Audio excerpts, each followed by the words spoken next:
வணக்கம் நேயர்களே, இன்னைக்கு நாம பார்க்கக்கூடிய சிறப்பு பதிவு தமிழ் புத்தாண்டு பலன்கள். தமிழ் புத்தாண்டாகப்பட்டது ஏப்ரல் மாதம் 14ஆம் தேதி பராபவ வருடம் அப்படின்ற மாதிரியாக ஆரம்பிக்குது. இந்த பராபவம் அப்படின்னு சொன்னோம்னா சுழற்சி முறை அப்படின்னா அதற்கு உண்டான ஒரு பொருள்.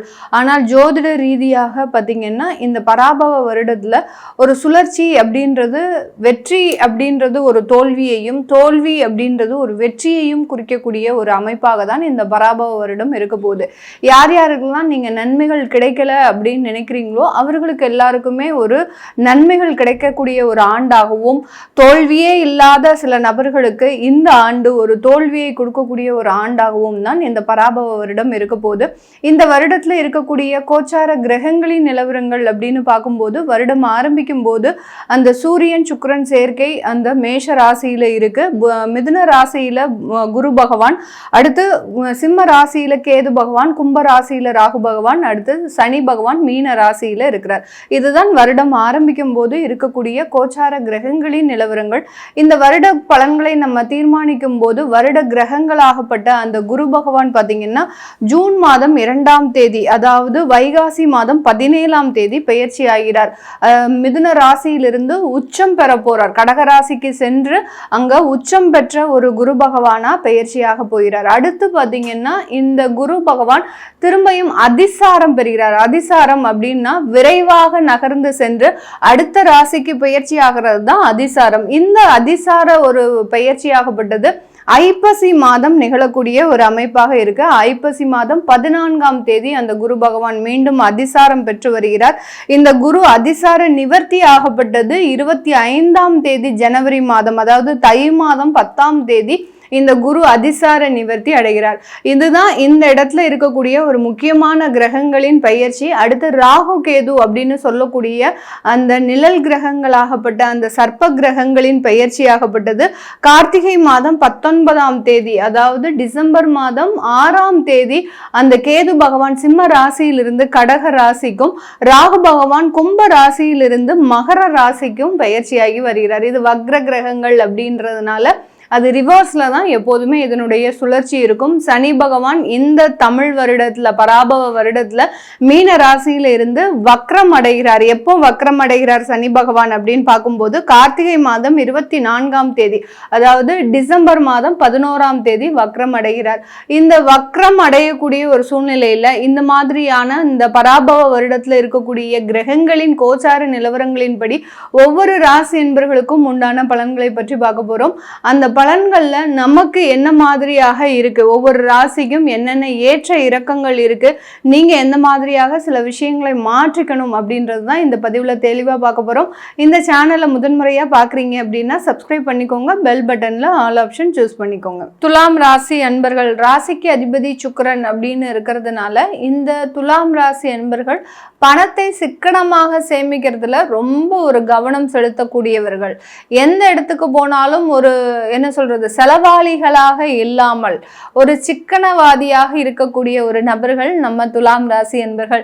இவர்கள் இந்த துலாம் ராசி என்பர்கள் ஒரு வீட்டில் இருக்கிறாங்க அப்படின்னா இவர்கள் பர்ஸ்ல இருந்து பணத்தை ஒரு நயா பைசா எடுக்க முடியாது. அந்த அளவுக்கு எந்த இடத்துல இவர்கள் வச்சிருக்காங்கன்னே தெரியாது. ஆனா சேமிப்பு அப்படின்றது இவர்களுக்கு அதிகப்படியாக இருக்கும். எல்லா இடத்துலயும் பணத்தை வந்து டாம் டூம்னு செலவு பண்ணிட்டு கடைசி ஒரு முக்கியமான ஒரு ஸ்டேஜ் வரும்போது நமக்கு பணம்னு ஒரு அதிக தேவைகள் இருக்கும்போது அந்த இடத்துல திண்டாடாமல் இருக்கக்கூடியவர்கள் இந்த துலாம் ராசி என்பவர்கள். எவ்வளோ ஒரு நல்ல ஒரு பழக்கம் பாருங்க இந்த துலாம் ராசி என்பவர்களுக்கு. இந்த மாதிரியான ராசி என்பவர்கள் ஒரு வீட்டில் ஒருத்தர் இருந்தா போதும் நிறைய ஒரு விஷயங்கள் நன்மைகளாக முடியக்கூடிய ஒரு அமைப்பாக இருக்கு. ஆனால் இந்த துலாம் ராசி என்பவர்களுக்கு கடந்த ஒரு 2 வருடங்களாக கடன் தொந்தரவு. இவர்கள் பேசிக்காவே கடனை வாங்கக்கூடாது, நம்ம என்ன பாடுபட்டாலாவது சரி கடன்ற ஒரு விஷயத்துக்குள்ள என்ட்ரியே ஆகக்கூடாது அப்படின்னு நினைக்கக்கூடியவர்கள். அந்த கடன் அப்படின்றது கடந்த 2.5 வருடங்களாக இவர்களை மிகவும் ஒரு மன வருத்தத்திற்கு ஆளாயிடுச்சு. ஏன்னா ஏதாவது ஒரு இடத்துல கடன் வாங்க வேண்டிய ஒரு கட்டாய சூழ்நிலை, திடீர் வேலை இழப்புகள். அந்த வேலை இழப்புகளை நீங்க எதிர்பார்த்திருக்கவே மாட்டீங்க. எப்படியும் ஒரு 6 மாசம் தள்ளிட்டேன், அதுக்கப்புறம் என்னால் அதை தள்ள முடியல, கடன் வாங்கக்கூடிய ஒரு சிச்சுவேஷன் வந்துருச்சு, அப்படியே வேலை கிடைச்சது, வேலை கிடைச்சா இருந்தாலும் அந்த இடத்துல எனக்கு போதுமான அளவுக்கு வருமானம் இல்லை இப்படின்னு ஏதோ ஒரு காரணம், அந்த கடன் வாங்குறதுக்கு 1000 காரணங்கள் கண்டிப்பாக இருக்கும். அந்த காரணங்களை எல்லாமே இவர்கள் அந்த துலாம் ராசி அன்பர்கள் எந்த சூழ்நிலையிலையும் அவாய்ட் பண்ணியிருப்பாங்க. ஆனா கடந்த 2 வருடங்களாக அதை அவாய்ட் பண்ண முடியாத ஒரு சூழ்நிலை. அதுவும் பாத்தீங்கன்னா நிறைய துலாம் ராசி அன்பர்கள் நம்ம கூட பழகினவங்க தானே, நம்ம கூட 20 வருஷம் டிராவல் பண்ணவங்க தானே, நம்மளை ரொம்ப தெரிஞ்சு புரிஞ்சு நடந்துகிட்டவங்க தானே அப்படின்னு சொல்லி அவங்க கிட்ட வாங்கின கடனாகப்பட்டது இன்னைக்கு அவங்க மூஞ்சில முழிக்க முடியாத அளவிற்கு மிகப்பெரிய ஒரு மாற்றத்தை உருவாக்கிடுச்சு. இவங்களால அந்த கடனை திருப்பி செலுத்த முடியாத ஒரு சூழ்நிலை. இந்த மாதிரியாகலாம் பலவிதமான பண நெருக்கடியில் மாட்டிக்கொண்ட இந்த துலாம் ராசி அன்பர்களுக்கு இந்த பராபவ வருடம் உங்களுக்குண்டான பண நெருக்கடியிலிருந்து மீட்டெடுக்கக்கூடிய ஒரு நேரமாக இருக்கும். ஏன்னா உங்களுடைய ராசிக்கு 10ஆம் இடத்துல குரு பகவான் உச்சம் பெற போறார். உச்சம் பெறும்போது உங்களுக்கு தொழில் ரீதியாக வேலை ரீதியாக நிரந்தர ஒரு வருமானங்களை அடையக்கூடிய ஒரு நேரமாக தான் இந்த துலாம் ராசி என்பர்களுக்கு இருக்கும். இந்த துலாம் ராசி என்பர்கள் தன்னுடைய வேலை மாற்றத்தை நீங்க இந்த காலகட்டம் விரும்பக்கூடிய ஒரு நேரம். ஏன்னா இந்த இருக்கக்கூடிய வேலையில பெரிய அளவுக்கு டார்ச்சரா இருக்கு மேடம். ரொம்ப உயர் அதிகாரிகளின் தொந்தரவுகள், அடுத்து பார்த்தீங்கன்னா என்னதான் நம்ம வேலை செஞ்சாலும் அங்க நமக்கு நிம்மதி இல்லாத ஒரு சூழ்நிலை. அதிலும் பார்த்தீங்கன்னா இந்த துலாம் ராசி என்பவர்கள் இப்போதான் வேலைக்கு போயிருப்பாங்க பாருங்க. அதாவது ஒரு 2000 கிட்ஸ் எல்லாமே பார்த்தீங்கன்னா இப்போதான் வெளியில வேலைக்கு வந்திருப்பாங்க. அந்த வேலை செய்யக்கூடிய நபர்களுக்கு பார்த்தீங்கன்னா ஏண்டா இப்படி வேலை செய்யறோம், இப்போதான் அவங்களுடைய பெற்றோர்களை பத்திலாம் இவங்க நினைச்சு பார்த்துட்டு இருப்பாங்க. நம்மளுடைய தாய் தந்தையர் எவ்வளோ கஷ்டப்பட்டிருப்பாங்க, இப்படி ஒரு வேலையை இப்படி மற்றவர்களுக்கு அடிமையாக இருந்து வேலை செய்யணுமா அப்படின்ற மாதிரியான சில ஏக்கங்கள்லாம் வரக்கூடிய ஒரு நேரம். நிறைய துலாம் ராசி என்பவர்களுக்கு யங் ஜென்ரேஷனுக்கு வேலையும் கிடைக்காத ஒரு சூழ்நிலைகள்.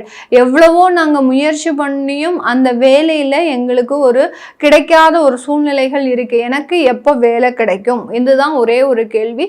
கண்டிப்பாக உங்களுக்கு இந்த ஏப்ரல் மாதத்துல இருந்து உங்களுக்கு வேலை கிடைக்கிறதுக்கு உண்டான முழு அமைப்புகளும் இருக்கு. யாருமே எந்த விதமான கவலையும் பட வேண்டாம்.